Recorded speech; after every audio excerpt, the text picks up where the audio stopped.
সোণাৰু কাঞ্চন কৃষ্ণচূড়া আচলতে যি লক্ষ্য আৰু উদ্দেশ্য আমাৰ এনেকৈ ধৰণে সেউজীয়া কৰা আৰু এই সেউজীয়া পৰিৱেশৰ মাজলৈ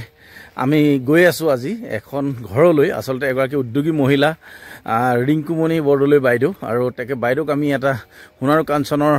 নিমন্ত্ৰণ দিবৰ বাবে গৈ আছোঁ আৰু তেখেতৰ ঘৰৰ পৰিৱেশটো দেখাম আৰু আমি যে যিটো ৰাস্তা গৈ আছোঁ এই ৰাস্তাটো গোটেই সেউজীয়া পৰিৱেশৰ মাজে মাজে আচলতে তেওঁলোকৰ ঘৰলৈ যায় এটা আচলতে কিমান সুন্দৰ এটা পৰিৱেশ গোটেই পৰিৱেশটো দেখাম আপোনালোকে চাই থাকিব ভিডিঅ'টো ইয়া দেখিছেনে চাহ বাগানৰ মাজে মাজে এটা সেউজীয়া পৰিৱেশ আচলতে ইমান সুন্দৰ এটা পৰিৱেশ ইয়া দেখিছে আৰু এয়া সেউজীয়া পৰিৱেশৰ মাজেৰে আমি গৈ আছো বাইদেউহঁতৰ ঘৰত আৰু দেখিছেনে ওপৰত নীলা আকাশ তলত সেউজীয়া চাহ গছ আৰু মাজে মাজে গছ হাৰিহাৰি গছ আচলতে গছ ভাল পোৱা মানুহ প্ৰকৃতি ভাল পোৱা মানুহ আৰু গছ ভাল পোৱা মানুহ প্ৰকৃতি ভাল পোৱা মানুহৰ ঘৰলৈ গৈ আছো আৰু এই সেউজীয়া পৰিৱেশৰ মাজত আচলতে বাইদেউহঁতৰ ঘৰ ইয়া দেখিছে এজোপা সুন্দৰ গছ আৰু গছজোপাৰ ঠিক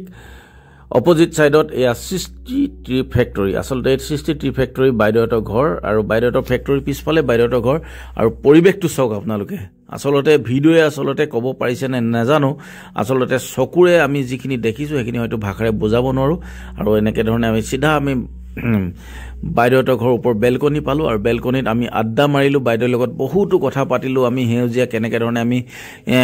আজি পৰিৱেশৰ কাৰণে আমি যুঁজি আছোঁ সেউজীয়াকৰণৰ কাৰণে আমি যুঁজি আছোঁ সোণাৰু কাঞ্চন কৃষ্ণচূড়াৰ পৰিয়াল আৰু এয়া দেখিছেনে বাইদেউহঁতৰ ঘৰ আচলতে চাৰিওকাষে সেউজীয়া চাহ গছ চাঁচি গছ আৰু এয়া দেখিছে দেৱদাৰু গছ তামোল গছ সকলোখিনি আচলতে সেউজীয়াকৰণ কৰি থৈছে বাইদেৱে আৰু খুব ধুনীয়াকৈ বাইদেউহঁতৰ ঘৰটো সজাই পৰাই ৰাখিছে আচলতে ফুলৰ কি ধুনীয়া দেখিছেনে ফুলৰ টাববোৰ ৰাখিছে আৰু চাৰিওফালে এটা প্ৰাকৃতিক সৌন্দৰ্য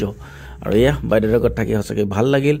আৰু গোটেই পৰিৱেশটো আচলতে আপোনালোকক কেনেকৈ ধৰণে দেখাব পাৰিছোঁ মই এইটো নাজানো সৰুকৈ শ্বৰ্ট ভিডিঅ' এটা বনালোঁ আপোনালোকক আৰু বাইদেউৰ লগত বহুতো সোণাৰু কাঞ্চনৰ আমাৰ লক্ষ্য উদ্দেশ্যৰে কথা পাতিলোঁ বাইদেউ অনাগত দিনত আমাৰ সোণাৰু কাঞ্চন হৈ কাম কৰি আমাৰ প্ৰতিশ্ৰুতি দিলে আৰু বাইদেউকো আমাৰ সোণাৰু কাঞ্চনৰ যি মহোৎসৱ আহি আছে মহোৎসৱলৈ নিমন্ত্ৰণ দিলোঁ আৰু এয়া আমাৰ গোটেই পৰিয়ালটো শেষত আমি বাইদেউৰ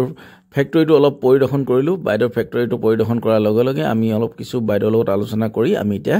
ঘৰমুৱা হ'ব লৈছোঁ আৰু এয়া বাইদেৱে আমাক বিদায় দিলে ঠিক আছে আজিলৈ ভিডিঅ'টো ইমানেই আছিল বাই বাই